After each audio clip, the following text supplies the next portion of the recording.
बात छोटी सी है, छोटी सी कहानी भी मैं आज लेके आया हूं। कहते हैं प्यार अंधा होता है।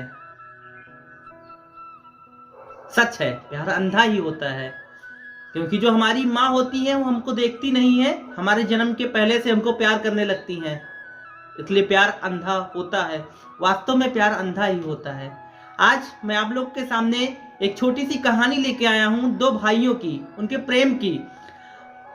आजकल भाइयों के बीच में प्रेम नहीं रहा है, इसलिए मैं इस कहानी के माध्यम से चाहता हूं कि जो भी इस कहानी को देखे वो अपने भाइयों से तो प्रेम करना सीख ही जाए, क्योंकि प्रेम का कोई अर्थ नहीं होता, प्रेम वास्तव में बहुत बड़ा होता है। दो भाई रहते हैं, एक पहला भाई छोटा रहता है, दूसरा बड़ा रहता है। अगर दो रहेंगे तो छोटा बड़ा रहेंगे ही, जाहिर सी बात है। और उनके माता पिता का स्वर्गवास हो जाता है संयोगवश, और कहानी चलने लगती है। उन लोग का जीवन धीरे धीरे चलता है।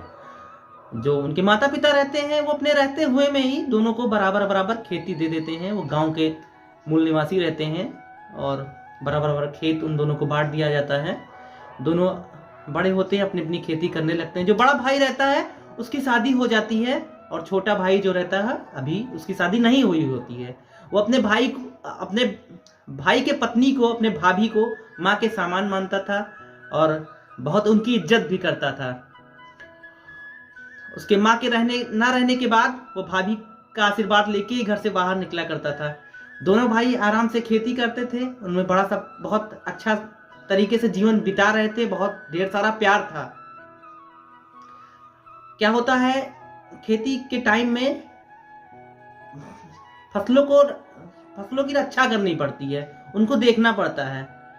दोनों भाई अपने अपने खेतों में रहते थे। क्या होता था, जब दोपहर का समय होता था, प्रतिदिन ऐसा होता था, जो बड़ा भाई रहता था वो पहले भोजन करने के लिए घर जाता था। जब वो भोजन करके आ जाता था तो जो छोटा वाला भाई था वो भी भोजन करने के लिए घर जाता था।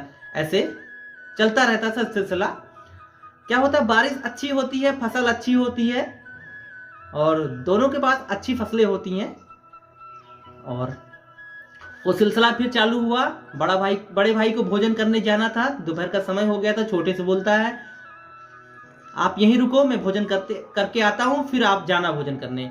जब बड़ा भाई भोजन के लिए निकल जाता है घर के लिए, तो छोटा भाई क्या करता है, जल्दी जल्दी उसके मन में एक कहीं ना कहीं विचार आता है कि भैया की तो गृहस्थी है, भैया के ऊपर बहुत सी जिम्मेदारियां हैं, और मैं इतने अनाज का क्या करूंगा। मैं कुछ न, अगर भैया को मैं डायरेक्ट तरीके से दूंगा कि आप ले लो, तो वो शायद ना ले। इसलिए मैं ऐसा करता हूँ कि 10 से 15 बोरियां, वो क्या करता है, 10 बोरियां गेहूं उठा के अपने भैया के अनाज में डाल देता है और वो चुपचाप बैठ जाता है। फिर भैया आते हैं और वो भोजन करने जाता है, छोटा वाला भाई।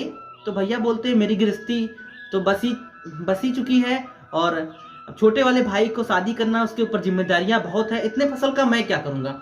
उनके मन में भी ख्याल आता है, वो भी 10 से 15 का ख्याल आता है, और लास्ट में वो 10 बोरियां गेहूं उठा के उसके छोटे वाले भाई के फसल में डाल देते हैं। और फिर छोटा वाला भाई भी आ जाता है, दोनों में इधर उधर की बातें होने लगती हैं, और ये जो फसल वाली बात रहती है ये कोई आपस में जिक्र नहीं करता है। तो मेरे कहने का मतलब है, प्यार ऐसा होना चाहिए जो हम एक दूसरे से करें, उसको एहसास ना हो, एक दूसरे के लिए कुछ करने की सोच रखे। अगर हमारे देश के हर भाई में अगर ऐसी सोच आ जाए तो आपस में दरार ना पैदा हो, आपस में लड़ाई झगड़े ना हो। जरूरत है बस थोड़े से प्यार की। और लास्ट में मैं फिर कह रहा हूँ, प्यार अंधा होता है, क्योंकि जब हम माँ के पेट में गर्भ में होते हैं तो माँ को पता नहीं होता हम कैसे हैं, तब पर भी वो हमसे प्यार करती हैं। इसलिए प्यार करना है तो एक अंधे तरीके से करिए।